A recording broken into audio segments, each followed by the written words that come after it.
This week I wanted to speak about a topic a little bit of a different way, a different fashion than our normal weekly shmuzim.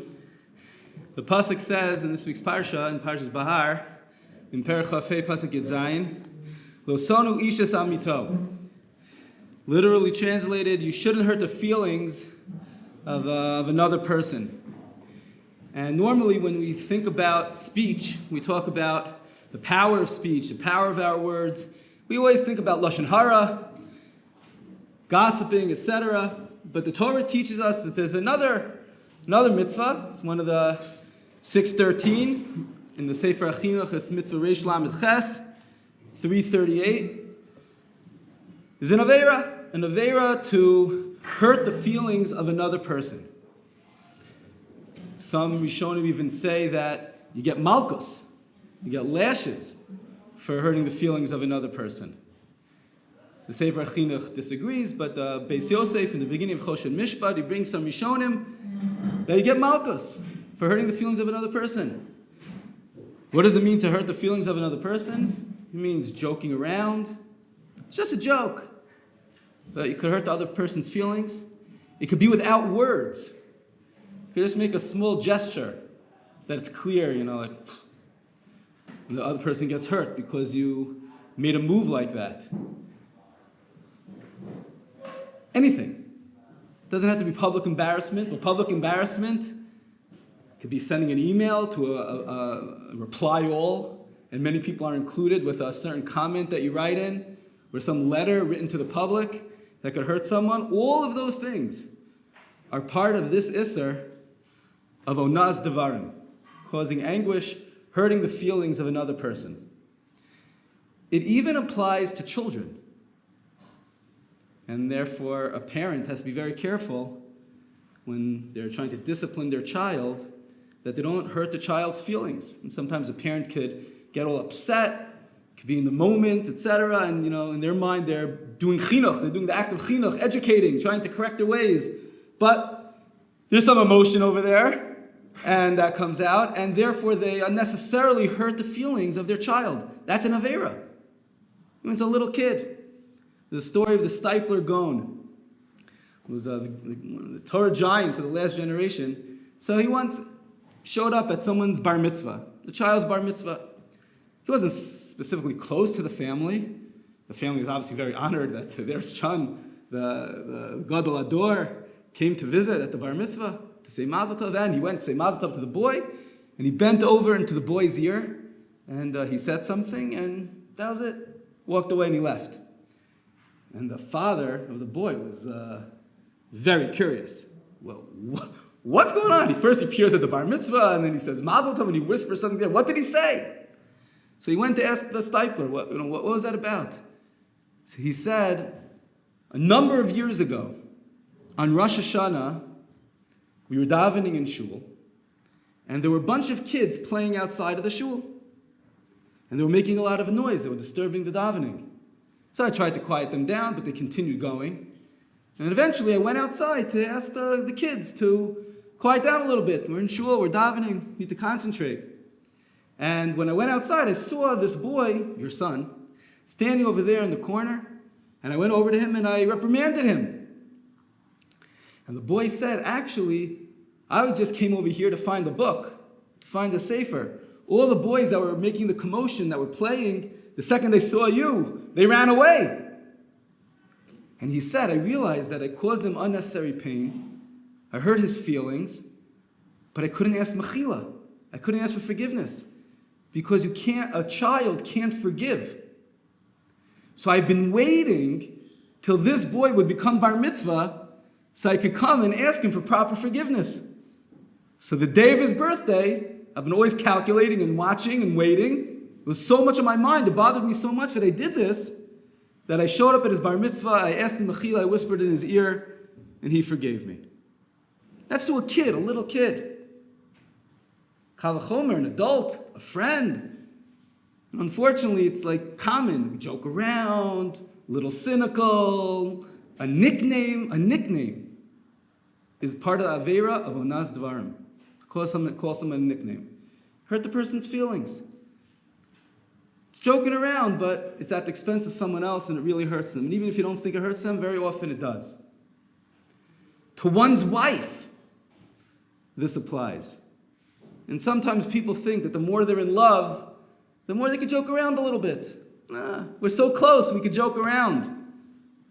On the contrary, the Gemara tells us in Maseches Ksuvis, on Samach Beis Amud Beis, 62b, the Gemara tells the story of Rav Ruchami. That Rav Ruchami was a student of Rava.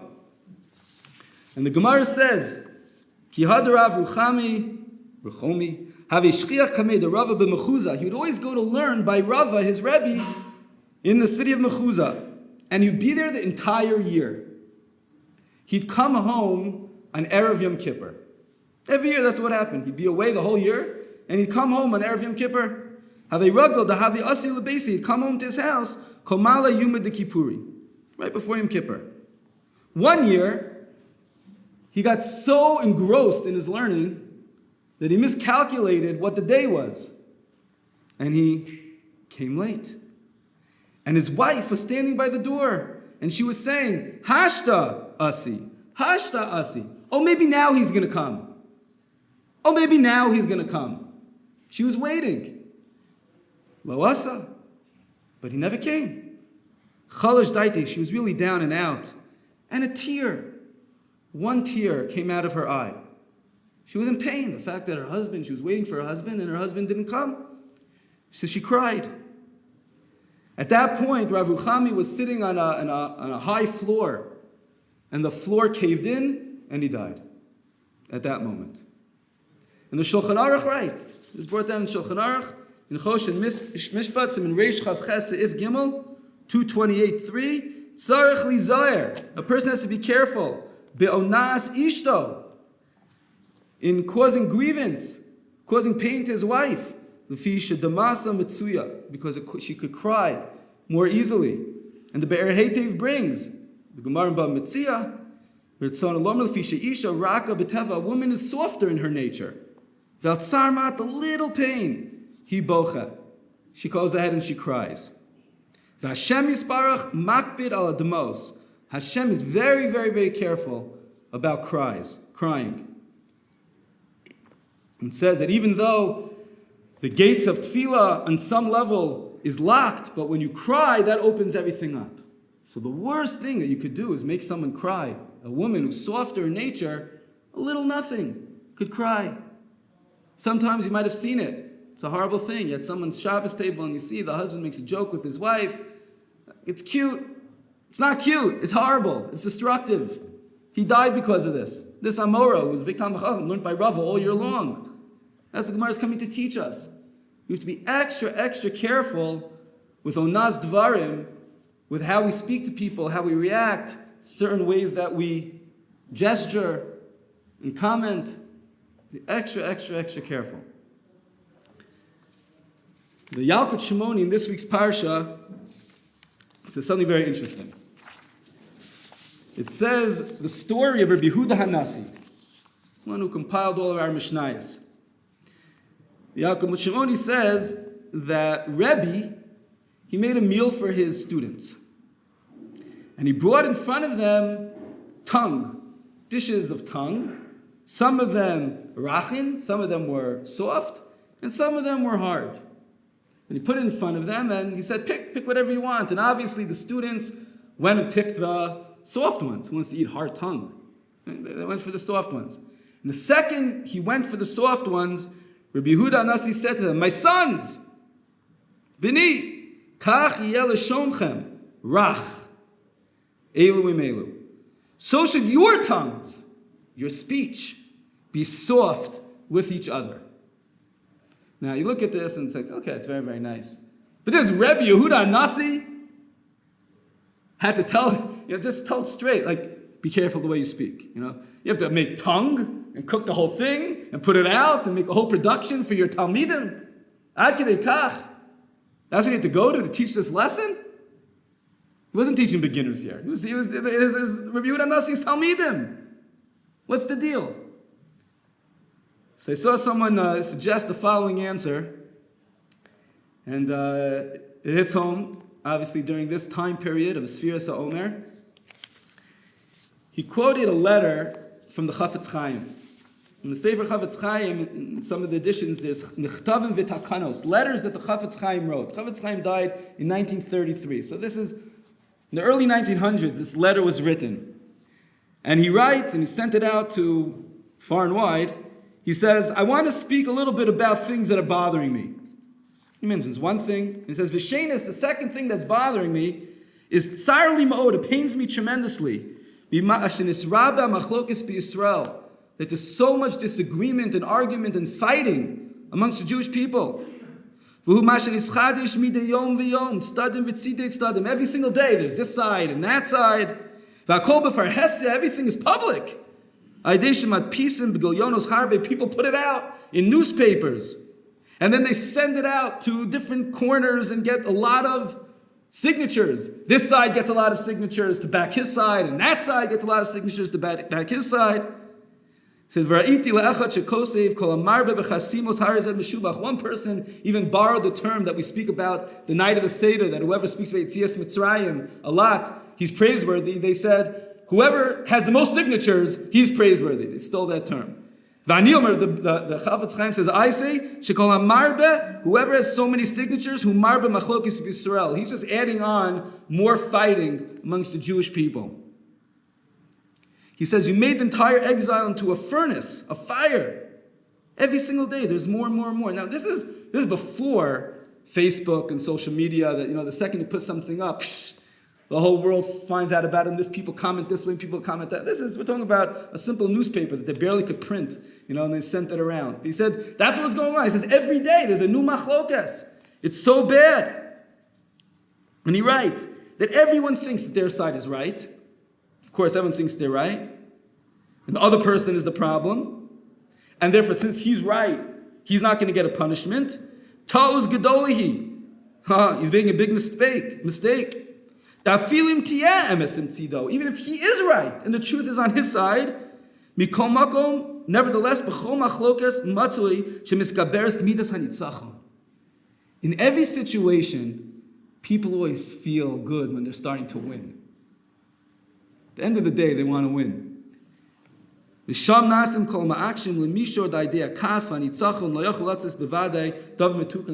therefore you can't keep it.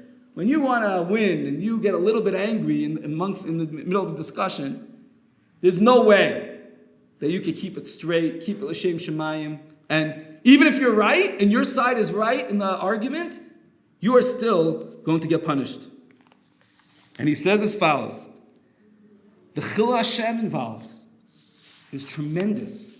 When things go public, when things are out in the open and people know about it, that there are people fighting, even Rabbanim specifically that are fighting, causes tremendous Chil Hashem, disgrace of God's name. And he says as follows: V'hineh, Yadua l'kol ma she'ira b'mei hatana Rabbi Akiva. The days of the great Rabbi Akiva, Shahayilu chaf daled elef talmidim, 24,000 students. V'hayaz davar rachman l'tzlan u'mesu kol hachaf daled elef. There was this issue of machlokas, and all 24,000 died. V'ha'olam shamei min Torah. The world was desolate from Torah ad shebar Rabbi Akiva etzor b'seinu shebedarom, and he found 5 people, and he taught them the Torah, Rabbi Meir, Rabbi Yehuda, Rabbi Yossi, Rabbi Shimon, Rabbi Elazar ben Shamua. And because of that, we have the Avelus, we mourn. Right now, we're in a period of mourning because of what happened back then. And he says, now let's take a step back and think. What was so bad? Halo rak Onaas Devarim hu? Wasn't it just a little bit of, causing pain to the other? A little bit of Onaas Devarim? Hu rak lav ba'alma. It's one of the 613. It's one Aveira. We mentioned, maybe you don't even get Malchus for it, according to some. One Aveira, for that, 24,000 people die? The Torah world goes desolate? Really? V'lama mesu, so why did they die? Because it's true, if you look at the Aveira in a vacuum, no, you made someone feel bad. You didn't treat someone with the respect that they deserved. But because it was Rabbanim back and forth, it caused a tremendous Chilul Hashem. Shetalmidei Chachamim Rabim Zeim Zeh. The people that study the Torah, they're embodying the Torah, they represent the Torah world, that they're the ones that are fighting. Umevazim Torah, it's a disgrace to the Torah. Umitzvos, the mitzvos, laying kol in front of everyone.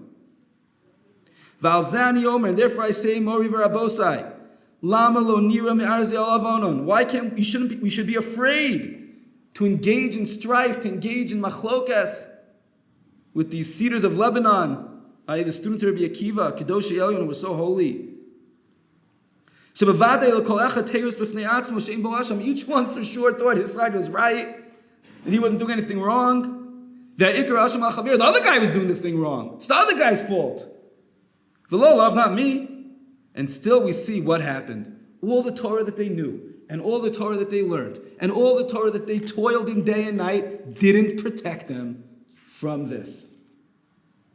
And that's how severe you see the Aveira of Onaas Devarim, hurting other people, causing them anguish, is. And especially when it's amongst people that represent Torah Judaism. Even if not all of us yet have hit the levels of big Talmidei Chachamim, but we for sure are representing Torah Judaism to many people. People look at us and they say, oh, this is what it means to be a Torah Jew. So every little thing, a little joke, a little cynical remark, calling someone a nickname, moving your nose like this, showing that the person did something that whatever, that's a Chilul Hashem. That's how you act. That's someone who represents Torah Judaism. That's how he conducts himself. It's a tremendous, tremendous crime, tremendous Aveira. The Gemara says in Maseches Kedushin, and Daf Ayin Beis, that the day that Rabbi Akiva died was the day that Rebbe was born. Rabbi Yehuda Nasi was born on that day. So we're talking about Rabbi Yehuda Nasi was born into a climate, into an environment where people were very, very, very prone to this problem. They just saw what happened. They just saw that 24,000 people just died in the last generation because of this thing. And therefore, Rabbi Yehuda Nasi went out of his way, even though it looks like he should be teaching kindergarten. You take out these tongues and those tongues. Which ones do you want? You want the soft one? You want the strong, the hard one? Oh, the soft one. Oh, your tongue should be soft like that when you speak. It seems like a little bit of a game for 5-year-olds. But it was so in people's faces, so much on people's minds. Rabbi Yehuda Nasi said, whatever it took in order to strengthen this midah. We can't cause other people pain through our actions, through our words. The halacha is, if your friend buys a shirt, he buys something, anything, and you talk about it and say, oh yeah, how much did it cost? And he says, oh, it cost $15. Oh really? I could have gotten it for $12. Onaas Devarim. You're causing him pain. Now, if he could go ahead and return it, and that's why you're telling him, okay, it's one thing. But if you want to just, you made him feel bad. Or you say, oh really, you got that brand? Not the best quality. Onaas Devarim. We can use our imagination. This is what the halacha is. We should learn these halachos. Because it's so common. It's so common. We speak often about Lashon Hara and Lashon Hara. We don't want to speak Lashon Hara. Baruch Hashem, there's a revolution in the world now. It's an amazing thing that it's on their mind. People don't want to speak Lashon Hara. But how about these other things that aren't Lashon Hara? But you make the person feel bad, even for a small moment. The Chazon Ish writes that even if it's just for a moment, then right away you distract the person, which is very common with children. That maybe you could make them feel bad, and then right away distract their mind. They don't even remember what happened. The Chazon Ish writes in a letter, that's still Onaas Devarim. Doesn't mean it has to stick with the person forever. And Kal V'chomer, if you make the person, you hurt him, and it stays on and on and on and on, then it's even worse. So we have to try to, as we're preparing for Shavuos, and we're in the mourning period of the students of Akiva died, we have to think about what was it?